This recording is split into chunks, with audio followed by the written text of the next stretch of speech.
them 1-0, and that was really memorable to beat them 1-0. And what happened? I had one of my buddies, Byron Morgan. He was dribbling down the left side. It was a really tough game, just back and forth. But I looked up at Byron. We made eye contact. And I just raised my hand, and he crossed over the back line to me, and I got in behind him. I was able to take a touch and turn, and I was like 2 yards out from goal at that point. I just kicked it in. Yeah, just beat them. Yeah. That's all it takes, just a kick. If it was that easy, me and Dynamite would have played. Hey, 6 out of 10. One goal game. You won the game for him? Yeah. Captain Clutch right there, the comeback kid, man. I mean, I may have scored the last goal, but I couldn't have done it with my team without my teammates. Well, and a lot of people realize, you hear the David Beckhams, you hear the big names in soccer's Wayne Rooney and all these guys, but it is definitely a team sport. Oh, absolutely. Like, without the defense and the midfielders and getting the ball up to me and Zach Richard up top, like, I couldn't do anything. Like, I'm just one guy, part of a team, you know. Well, Davis, how long have you been playing soccer? I've been playing since I was about 5 years old, I'd have to say.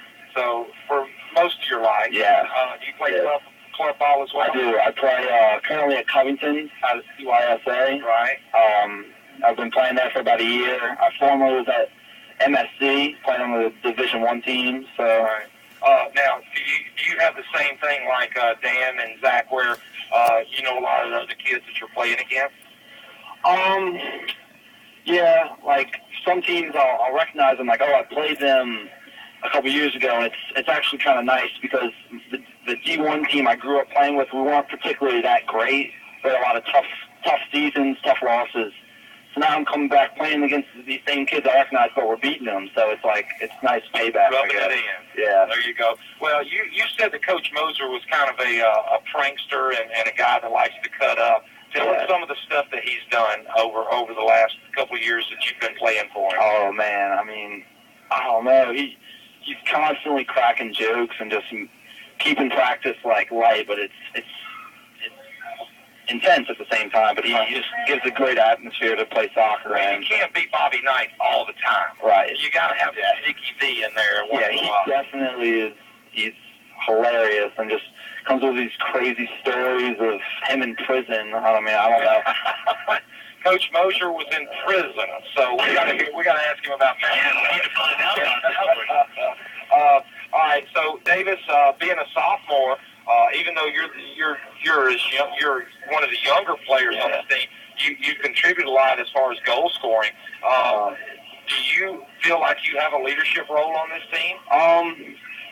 I don't know. I mean, I try to be one of the guys, but obviously during games I try to do my part and score goals. And I like criticism from my teammates. I don't like to give it. I like to receive it more just to try to get better. But obviously if I need to say something, I will. Like being talkative during the game, giving comments. But for the most part, I like to receive the criticism, try to make myself a better player. Right. And so let me ask you this. I've asked all the kids this, all the players. What do you guys have to do to win the state? I mean, what's the most important thing to improve on right now? Well, I think this year the teams up at the top are a lot more close than they were last year. Like, it was just us and Jesuit pretty much.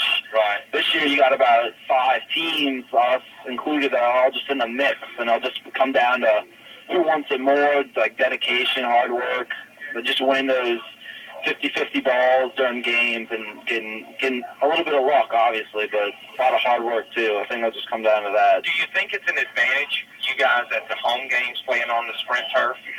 Yeah, we get to practice on it every day during the week, and it provides a easier surface to pass on. There's no, like, divots a regular grass field provides, so we like to keep the ball on the ground a lot. So it's a fast field, but it's also it's a good field for passing. So that's definitely an advantage.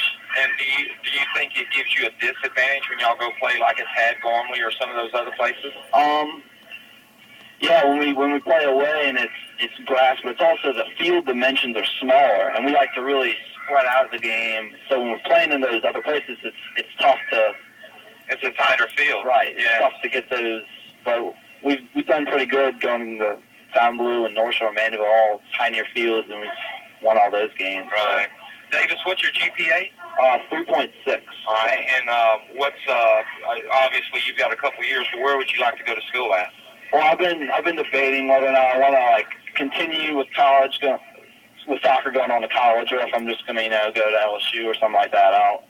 I don't really know. You got plenty of time to worry about that. All right. Well, Davis, anything else you want to say before you get out of here? Go Wolves. There you go. And spirit. Hopefully we can get back to the state championship like last year. All right. Well, we wish you the best of luck, Davis. We'll appreciate you guys back once y'all get that state championship. All right. Okay.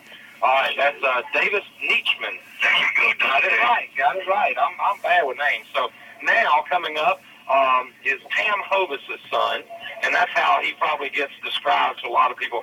His mom, Pam, is